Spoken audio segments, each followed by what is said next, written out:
Hello, fight fans. Thanks for joining us at MMA Insider. Before we get rolling with today's news, show some love by hitting that like button and subscribing. Now let's uncover the latest happenings in MMA.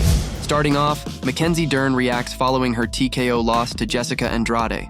Moving on, Dana White bats down Jones vs. Ngannou co-promotion with PFL. Next, Tom Aspinall makes plea to Jon Jones after UFC 295. Lastly, Alex Pereira calls Israel Adesanya's break a waste of talent. Mackenzie Dern is in good spirits following her UFC 295 TKO loss to Jessica Andrade. Mackenzie Dern was hoping to make a big statement in her fight against Jessica Andrade at Madison Square Garden in New York City.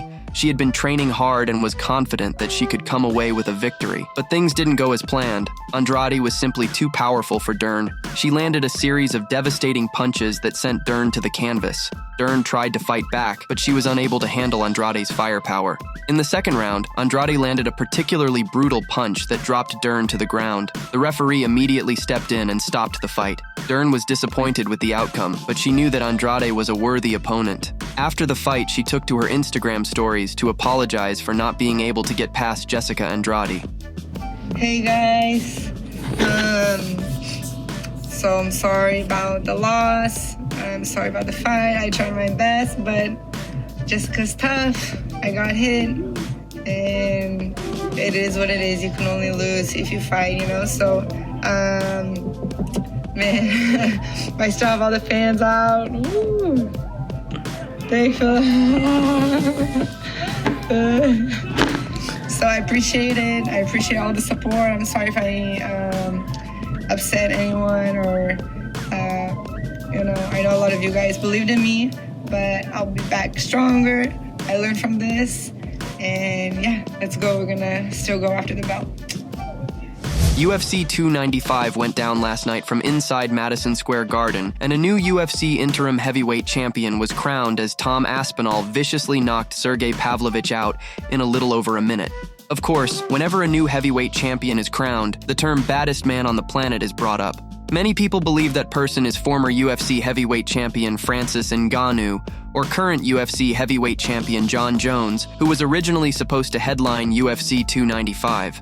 With Ngannou and Jones being in different promotions, the chance of them fighting to figure out who the real baddest man on the planet is not likely. And during the UFC 295 post-fight press conference, UFC CEO Dana White confirmed that while dunking on the PFL. When asked if he was interested in cross-promoting with PFL, White responded angrily in his usual manner, saying that he was not interested because PFL was a minor league and he was not going to waste his time with them. Dana over here, right next to him. The co-main event was for the interim heavyweight title, and we're preparing for Jones versus Miocic. But the original plan that we all wanted, was Jon Jones versus Francis Ngannou. Obviously, that didn't work out. I've seen in boxing that there's a lot of cross-promotion in the divisions, whether you see people from Top Rank on Showtime or anything of that nature. Is there an opportunity for you to cross-promote with the PFL for, say, a Jones and Ngannou fight? And is there anything specifically stopping that from happening? Is there any way to stop it from happening? Is there anything that's stopping that specific fight or a specific cross-promotion with the PFL from happening? No, I'm not interested in that. We tried to make that fight. They didn't want to do it. And it's done. He doesn't fight here anymore. I'm not interested. So no fights with the PFL just in general? Should I? Possibly. We got 1, 2, and 3. They can't sell a fucking gate. Oh, talk to me. Dana, It's a stupid question, but go ahead. Talk to me. Why would I do that? I tried to make the fight here. They didn't want to do it. But I should co-promote with like a Bellator or a PFL. Why should I do that? Talk to me. I guess it's just, a partnership with ESPN or anything like that, just in general, with just co-promoting in MMA to make, MMA fans happy, just for everyone to be involved with each other. What? Because of ESPN? That's a partnership, yes.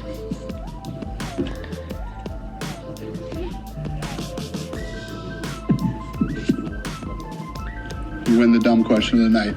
Congratulations, sir. What did you want to say? Did you want to chime in? Okay, thank you. Tom Aspinall certainly impressed Jon Jones with his performance at UFC 295. He just hopes it convinces the UFC heavyweight champ to fight him. Aspinall needed just 69 seconds to knock out Sergey Pavlovich and claim the interim title Saturday night at Madison Square Garden, which garnered praise from Jones on social media. Jon took to Twitter to share the following. Tom, congratulations on the interim heavyweight championship belt. That was an awesome performance. Under normal circumstances, the interim champ would unify with the reigning champ, but that doesn't appear likely to happen next in this situation. Jones was originally slated to defend his belt against former champ Stipe Miocic in the UFC 295 headliner, but he withdrew because of a shoulder injury that's expected to sideline him at least 8 months. UFC CEO Dana White has said the fight between Jones and Miocic will still take place once Jones is ready. Jones's withdrawal opened the door for Aspinall to accept an interim title fight versus Pavlovich, who had been training as the Jones versus Miocic backup on 2 weeks' notice. Now that he owns a piece of the heavyweight title, Aspinall made a plea to Jones when hearing about his post-fight praise. I've seen Jon talking nice stuff about me on a podcast as well. It's really nice. Obviously, it's always nice to hear nice things about you, but from someone like that who I massively look up to, even more so. Yeah, thank you, Jon. And just give me the opportunity, Jon. Let me do it. Give me my dream fight. Why not? I've just achieved my dream now. Give me my dream fight. Let me fight for my legacy now, please. Just 11 fights into his MMA career, Alex Pereira became a 2-division champion after he bludgeoned Jiri Prochazka with elbows to claim the vacant light heavyweight title in the UFC 295 main event. He captured gold after punishing Prochazka with leg kicks early, and then he dropped the former champion with a staggering left hook as they exchanged blows near the cage. As soon as Prochazka fell to his knees, he attempted to grab onto a takedown to survive a potential onslaught. Pereira reacted by unleashing a barrage of punches and elbows to the side of Prochazka's head, which caused him to go limp as he fell backwards to the canvas. The assault continued, but referee Mark Goddard saw enough to stop the contest in the second round. After the win, Pereira quickly turned his attention to old foe Israel Adesanya, hoping to revive their rivalry in the light heavyweight division. This is what he said. "I'm not the type of guy to call people out, but there's a guy that back in the day who did some interviews and said I was a guy who was just going to stay in the bar. That motivated me. He rescued me from a bar to be here today. This guy said he just wants to come back and fight in 2027. I think he's a very talented guy. It's a waste of talent, so I want to rescue him too, to come here and fight. I know that I'm not going to do what he did to me and make me fight 3 times to fight him at middleweight. I know it's a guy we have a lot of history. I want to make this fight happen. Adesanya, come to daddy." Thank you so much for tuning into today's video. Your dedication and support fuel our passion to bring you the latest and greatest in the MMA world. If you enjoyed today's news, please give us a thumbs up and share with fellow MMA fans. Remember to subscribe to stay in the loop with daily MMA updates. We've got a lot of exciting news, interviews, and analysis coming your way every single day. Your engagement helps us grow and serve the MMA community even better. Once again, thank you for being an integral part of our daily MMA journey.